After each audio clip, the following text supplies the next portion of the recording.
Welcome to SME IPO. Clara Industries is launching its IPO from December 16 to December 21 at the price of 43 rupees per share for gross proceeds of 3 crore 2 lakh rupees. We have Shri Nikhil Kukreja ji, who is Executive Director and CFO of the company, who will share company's vision. Welcome, Nikhil ji.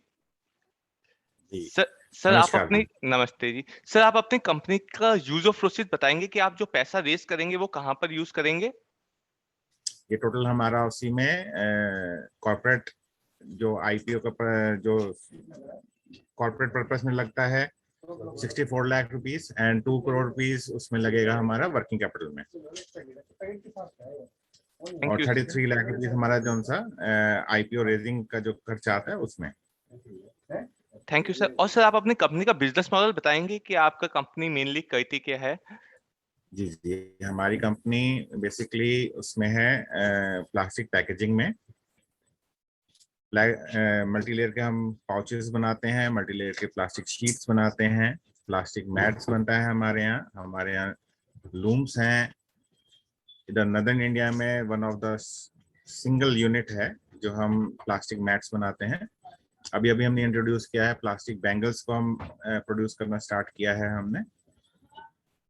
हम पूरे India में cater कर रहे हैं, Jammu Kashmir, Himachal, total Punjab, Rajasthan, Haryana, Bihar, waste Bengal, हमारे clients हर जगह पे हैं। हर तरह की इंडस्ट्री, जैसे फूड की, जैसे चिप्स की इंडस्ट्री होती है, नमकीन की इंडस्ट्री होती है, सोप की, डिटर्जेंट की, सबके ऊपर के जो आउटर पाउचेज होते हैं वो हमारे यहाँ प्रिंटिंग होती है उनकी, हमारे यहाँ उसका मटेरियल की मैन्युफैक्चरिंग होती है। और हम एक हॉर्टिकल्चर बैग्स बनाते हैं जो 3 लेयर्स का होता है। जो आउटर शेल हम वाइट कलर की देते हैं और इनर शेल हम ब्लैक कलर की देते हैं। वो हमारा सिंगल यहाँ पे यूनिट है जो हम पूरे इंडिया को कवर कर रहे हैं उससे। उसकी हमारी बहुत अच्छी उसकी सेल्स हैं, क्योंकि यहाँ पे श्री नरेंद्र मोदी जी ने उसमें क्या कहते हैं, जो मनरेगा में जो उन्होंने नर्सरी के हर उसमें ग्राम पंचायत में मॉडल्स बनाए हैं, नर्सरी मॉडल्स बनाए हैं। वहाँ पे सब जगह पे गवर्नमेंट सप्लाईज हमारी ही है, हमारी कंपनी ही कर रही है ग्राम सभाज में, ग्राम पंचायत में।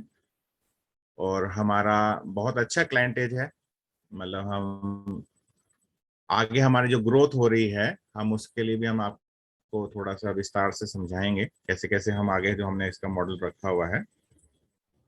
जी जैसे आप गवर्नमेंट को डायरेक्ट बेचते हैं तो गवर्नमेंट में पेमेंट की काफी इश्यूज रहते हैं कि लाइक पेमेंट टाइम पे नहीं होती, तो सर आपकी वर्किंग कैपिटल इतना है कि आप गवर्नमेंट की पेमेंट सही टाइम पे आ जाए तो भी कंपनी को नहीं, प्रॉपर चलाते हमारे रहे? हमने जब भी टेंडर आपस में गवर्नमेंट के साथ जब भी हमने साइन किया है, हमने अपना पेमेंट टर्म्स 30 डेज का ही रखा है। गवर्नमेंट ने का बहुत अच्छा आ गया है जीईएम पोर्टल। जीईएम पोर्टल पे एमएसएमई को 45 डेज में किसी भी सिचुएशन में पेमेंट करना गवर्नमेंट के लिए अनिवार्य हो गया है। हमारी हमेशा ही जब भी हमने गवर्नमेंट सप्लाई किया है 30 डेज टू 35 डेज में हमारा पेमेंट रिलीज हो जाता है। हमें आज तक कभी भी गवर्नमेंट की पेमेंट्स में कभी भी दिक्कत नहीं आई है। क्यों सर? और सर जैसे आईपीओ प्रोसीड रेज हो जाएगी उसके बाद आपकी ग्रोथ जो पिछले 3 साल से थे उससे और ज्यादा अच्छी ग्रोथ होगी, तो कितना क्या एक्सपेक्ट कर रहे हैं अगले 3 साल के लिए आप? जी जी जी, हमने अपनी एक और कंपनी कंस्ट्रक्ट कर रही है, क्लारा पैकिंग सॉल्यूशंस लिमिटेड। हम्म। उसको बेसिकली हमने ट्रेडिंग एक कंपनी कंस्ट्रक्ट की है, जिसमें हमने अपना पैक इन इंडिया एक नया मॉड्यूल्स लाए हैं। Okay sir. पैन इंडिया हम अपना फ्रेंचाइज देने जा रहे हैं जो हमारे पैकिंग इंडस्ट्री है उसकी, ओके। जिसमें industrial packaging of everything, hmm. Industrial packaging for the food, plastic self adhesive tapes, okay. plastic sutli, plastic hmm. box strapping, okay. everything. We are manufacturing everything, and we are opening the stores all okay. over the India hmm. in the name of Pack in India. Okay You sir. can see our website hmm. packinindia.in. हम्म। तो जो हमारी दूसरी company है Clara packing solutions limited, मैं उसमें promoter हूँ, मेरी wife उसमें प्रमोटर है, both we are promoter in that company also, सारी Kukreja, Nikhil Kukreja. Yes. Clara Industries Limited will be the manufacturing unit, and Clara Packing Solutions will be the handling the all the franchise. Okay, sir. तो हम इसलिए दो को parallel लेके चल रहे हैं। क्लारा इंडस्ट्रीज लिमिटेड को हमने बर्थ किया था 2014 में क्लारा पेट्रोकेमिकल्स के नाम से। तब उसका सिर्फ एक 300 स्क्वायर यार्ड में एक यूनिट था, जो हमारे धीरे धीरे जो कंजम्पशन बढ़ती गई, हमारा क्लाइंटेज बहुत इंक्रीज होता गया, हमने इसको 816 स्क्वायर यार्ड्स में लैंड लेकर के किया। अभी हम कंस्ट्रक्ट कर ही रहे थे, हमें और गवर्नमेंट के जब टेंडर्स मिलने स्टार्ट हो गए, हमने अपना उसको और एक्सपेंड करके टोटल अब हमारे पास जो लैंड एरिया है 14,416 स्क्वायर फीट का हमारे पास जो कंस्ट्रक्टेड हमारी मशीन फैक्ट्री प्रेमिसेस है, जिसमें हमारा यूनिट है। 22 हमारे यहाँ सर्वेंट क्वार्टर्स हैं, इसके अंदर हमारा जो स्टाफ है वहीं पर हमारी फैक्ट्री में ही रुकता है।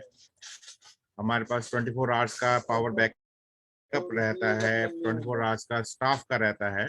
करेंटली हम सिर्फ, क्योंकि कोविड आया 2 सालों से, थोड़ा सा मार्केट में स्लम्प आया था, लेकिन फिर भी आप हमारी कंपनी की ग्रोथ देखेंगे कोविड के उसमें, तो भी हमने, हमारी कंपनी ने कोई मतलब वो नहीं रहा, कंपनी की ग्रोथ फिर भी बहुत अच्छी रही है। क्योंकि हमारा उसमें आता है, हमने कोविड के डेड बॉडी बैग्स बनाए, जो एम्स ऋषिकेश में हमारा सप्लाई रहता है। एम्स में हमारा बहुत अच्छा उसका वो रहा, हमारे उसका जो उसका रिटर्न ऑर्डर था बहुत मतलब बहुत अच्छा आया, उनको बहुत अच्छे हमारे डेड बॉडी बैग्स लगे। तो हमने जब भी कुछ भी प्रोड्यूस किया है वो क्वालिटी एंड रेट जो हमने दिया है, इतने कॉम्पिटिटिव रेट्स दिए हैं अच्छे अपने, जबकि मार्जिन्स भी रख करके अपनी हमारी कंपनी का आप रिटर्न्स देखेंगे, रिटर्न्स हमारी कंपनी का बहुत अच्छा है। आगे इसका प्रोस्पेक्ट्स बहुत अच्छे हैं, क्योंकि हम जब इसका फ्रेंचाइज मॉडल ला रहे हैं, हमारी कंपनी और बहुत अच्छी तरीके से इंक्रीज करेगी। Thank you sir. जैसे अभी मैंने देखा ये पैकेजिंग इंडस्ट्री में काफी अनऑर्गेनाइज सेक्टर है, आप अपनी फ्रेंचाइजी स्टोर ब्रांड ले रहे हैं, तो सर मेजर कॉम्पिटिटर कौन होंगे आपके इस सेगमेंट में जो आप फ्रेंचाइजी मॉडल स्टार्ट करेंगे? जो जिस मॉडल को मैं ला रहा हूँ उसका फ्रेंचाइज मॉडल आज तक इंडिया में नहीं आया है। फ्रेंचाइजी आप जब भी कहीं भी देखेंगे, फूड की फ्रेंचाइजी आई है, गारमेंट्स की फ्रेंचाइजी आई है, फुटवेयर्स की फ्रेंचाइज आई है। आपने कभी भी इंडस्ट्रियल पैकेजिंग की फ्रेंचाइज नहीं देखी होगी कहीं पे, नहीं देखी। वो हमारा एक पहला ही मॉडल आ रहा है, पैक इन इंडिया। आप उसमें जब आप देखेंगे, डेफिनेटली 2 मंथ्स के अंदर अंदर आप मल्टीपल सिटीज में उसका स्टोर खुलते हुए देखेंगे, और हमारा जितना प्लान है विद इन अ ईयर हम पैन इंडिया आपको मिलेंगे। और सर आपकी वैसे इन्वेस्टमेंट क्या रिक्वायरमेंट होगी इन छोटे स्टोर्स को जो फ्रेंचाइजी लेंगे, मतलब बहुत अच्छा है इसका फ्रेंचाइज मॉडल रखा है। जो सेमी अर्बन सिटीज हैं उनमें हमने 5 लाख रुपीज फ्रेंचाइज फीस रखी है, और 5 लाख रुपीज का स्टॉक परचेज कर रखा है। ओनली 10 लाख रुपीज में आपको फ्रेंचाइजी मिल रही है। अर्बन सिटीज में हमने 5 लाख रुपीज फ्रेंचाइज फीस रखी है, और 10 लाख रुपीज का मिनिमम स्टॉक का रखा है। और जो मेट्रो सिटीज हैं उसमें हमने 25 लाख रुपीज का स्टॉक का रखा है, और 5 लाख रुपीज की फ्रेंचाइज फीस रखी है। अभी हम जो स्टार्टिंग के जो पहले वाले 10 फ्रेंचाइज हमारे हैं, उनको हम ये बेनिफिट दे रहे हैं कि जो 5 लाख रुपीज उनकी फ्रेंचाइज फीस आ रही है, उसमें हम 2.5 लाख रुपीज उन्हीं के सिटी में, हमारा जो सा सेल्स पर्सन है उनके सिटी में उनके पास 1 वीक के लिए रहेगा। वहाँ के सारी इंडस्ट्रीज में जा करके, वहाँ के सारा जितना स्वीट शॉप्स हैं, जितनी वहाँ पे क्लोथिंग शॉप्स हैं, उनके पास जाके पैक इन इंडिया के उनके स्टोर का पे प्रचार करेगा, एडवर्टीजमेंट करेगा, होर्डिंग्स हम लगाएंगे। उसके ऑफिस का जो उसकी जो मेन उसकी जो शॉप खुलेगी, जो उसकी फ्रेंचाइज आउटलेट होगा, उसकी हम ब्रांडिंग, उसके बाहर का लोगो वोगो सब हम देंगे। हर चीज हम करने जा रहे हैं फर्स्ट 3 आउटलेट्स में। ये तो लाइक काफी बड़ा स्केल बिजनेस आप ले जा रहे हैं। जैसे फ्रेंचाइजी के बाद आपको वर्किंग कैपिटल एंड फंडिंग की भी काफी रिक्वायरमेंट होगी। तो आप क्या recently after this IPO you plan to raise मतलब more funding for this? Sir अभी मैंने सेकंड इसकी फंडिंग रेज की कोई वो नहीं करी है, क्योंकि हमारा जो सा मॉड्यूल है उसमें फंड्स की बहुत इजीली हमारे को जो सा हमारा कस्टमर है वो एडवांसेस हमें देता है। आप हमारे अगर फाइनेंशियल्स को देखोगे, हमें कभी फंड्स की यूँ रिक्वायरमेंट नहीं रही, क्योंकि हमारा जब जो भी प्रोडक्ट होता है उसमें 75% कस्टमर जो है हमें पहले ही एडवांस दे करके हमारे पास ऑर्डर बुक कराता है, और 25% जो हमारी पेमेंट्स हैं वो at the time of delivery हमें देके जाता है। तो हमारा जो क्रेडिट आप फेज देखेंगे बहुत ही छोटा है। सिर्फ जो गवर्नमेंट सप्लाईज हैं उनमें है, जैसे एम्स में हमारा जाता है, यहाँ ग्राम सभाज में हमारा जो हॉर्टिकल्चर बैग जाता है उसमें आप देखेंगे थोड़ा हमारा क्रेडिट जाता है, वो भी मैक्सिमम 30 डेज का। जितने हमारे जो क्लाइंटेज जो डायरेक्ट हैं वो जितने एफएमसीजीज के हैं, फार्मास्यूटिकल्स के हैं क्लाइंटेज, टूल्स एंड स्टोर्स के जो हमारे क्लाइंटेज हैं, वो सब के सब हमारे advance 75% and 25% on the delivery. तो हमें फंड की वैसे रिक्वायरमेंट नहीं रहती है, लेकिन फिर भी क्योंकि फैक्ट्री इतनी बड़ी है उसके अंदर वर्किंग स्टॉक चाहिए होता है, इसीलिए हम फंड रेज किया है हमने, क्योंकि हमें अंदर का जो वर्किंग कैपिटल है, अंदर का हमें जो स्टॉक अवेलेबल रखना होता है, क्योंकि हमारे जितने क्लाइंटेजेस हैं जैसे ब्रेड मैन्युफैक्चरिंग है, they give us the order और उनको विद इन अ वीक उनको मटेरियल चाहिए होता है। अगर हमारे पास अवेलेबल रहेगा तभी हम उनको विद इन अ वीक उनको दे सकेंगे। तो हमें अपने पास उनका स्टॉक थोड़ा सा मेंटेन रखना पड़ता है नॉन प्रिंटेड। जैसे ही उनका ऑर्डर आता है हम उसको प्रिंट करते हैं और उनको डिलीवर कर देते हैं। सर लाइक आपका बिजनेस मॉडल एंड फ्रेंचाइजी काफी एग्रेसिव है, अच्छे प्लान है। जैसे अभी गवर्नमेंट में हर कोई ईएसजी कह रहा है कि like they are planning to reduce plastic, हम कैसे ही इको फ्रेंडली प्रोडक्ट यूज करें। तो उसमें आपको लगता है कि कुछ प्रॉब्लम होगी आपको फ्यूचर में, या अभी सर प्लास्टिक? थोड़ा सा मतलब प्लास्टिक को देखने का नजरिया हम लोगों का थोड़ा सा गलत है। प्लास्टिक एक ऐसी चीज है, जब हम पेट्रोलियम को रिफाइन करते हैं तो हमें उसमें से अलग अलग प्रोडक्ट्स मिलते हैं, जैसे पेट्रोल मिलता है, डीजल मिलता है, केरोसिन मिलता है।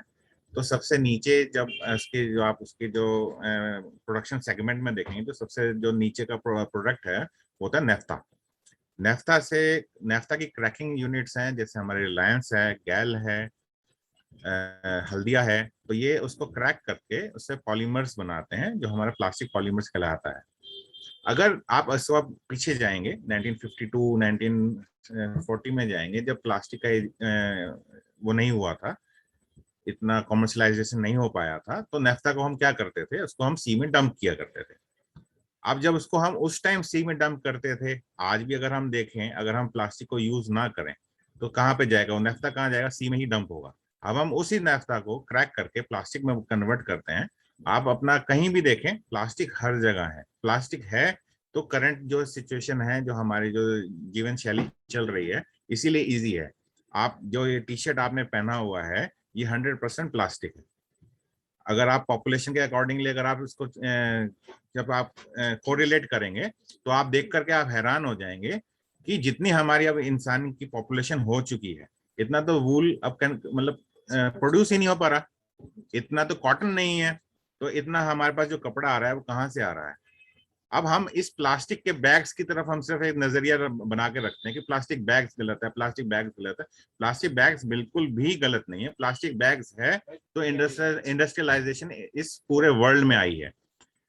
पहले क्या होता था, एक नमकीन की फैक्ट्री लगा करती थी, वो उसकी शेल्फ लाइफ एक नमकीन की कितनी है, ज्यादा से ज्यादा एक दिन में 2 दिन में खराब हो जाएगी। अब हमारा पैकेजिंग आई, प्लास्टिक की पैकेजिंग आई, तो उसकी जो शेल्फ लाइफ है 2 मंथ्स to 3 मंथ्स हो पाई है। अब 2 मंथ्स 3 मंथ्स जो नमकीन की पैकेजिंग आई, अगर आप हल्दीराम को देखें, Haldiram is producing in Noida, and Noida के प्रोडक्शन उसके जो यूनिट से पूरे इंडिया में हल्दीराम का पाउच जा रहा है। हमने ऊपर से इसका आउटर जो पाउच बना के दिया है, तभी तो उसकी नमकीन पूरे इंडिया में बिक पा रही है। Even India, even foreign countries में आप जहाँ पे भी देखेंगे, मैं हर जगह घुमा हुआ हूँ, चाइना गया हुआ हूँ, दुबई गया हुआ हूँ, सऊदी अरेबिया में पूरा जेदा गया हुआ हूँ, तो आप वहां पे भी देखेंगे हर जगह पे इंडियंस के लिए हल्दीराम के स्टोर्स खुले हुए हैं। हल्दीराम की नमकीन हर जगह है। प्लास्टिक है तो हल्दीराम वहां पे है, प्लास्टिक ना हो तो हल्दीराम ही ना वहां पहुंच सके। हम लोगों का नजरिया क्या है कि प्लास्टिक बुरा है। प्लास्टिक बुरा नहीं है, हमारा उसको कंज्यूम करने का तरीका बुरा है। हमें उसको कंज्यूम करना है, उसको रिसाइकिल करना है। प्लास्टिक टोटली रिसाइकलेबल है। हमें तो सिर्फ उसको मतलब हम ये देखें कि हमने इससे लिया, हमने उससे कितना इंडस्ट्रियलाइजेशन को बढ़ाया है। इंडस्ट्रियलाइजेशन को बढ़ा करके हमने उस प्लास्टिक को दोबारा रीयूज करना है। अगर हम प्लास्टिक ही ना यूज करें तो सारा का सारा नेफ्ता पहले ही सी में जाएगा। अब हम करेंटली देख रहे हैं कि प्लास्टिक सी में जा रहा है, वो मत देखें। प्लास्टिक जो नेफ्ता है पहले यूज हुआ है। जी ओके सर, आपसे बात कर बहुत अच्छा लगा एंड आपको बहुत बहुत बधाई आपके आईपीओ के लिए। We wish you all the best and आप जल्दी से आप आईपीओ सक्सेसफुल लॉन्च करें एंड आपके जैसे रिटेल प्लान है तो आप जल्दी से स्मॉल एक्सचेंज से मेन एक्सचेंज में आए। आपको बहुत बहुत बधाई। थैंक यू सर फॉर जी जी, इंटरव्यू। थैंक यू जी, थैंक यू।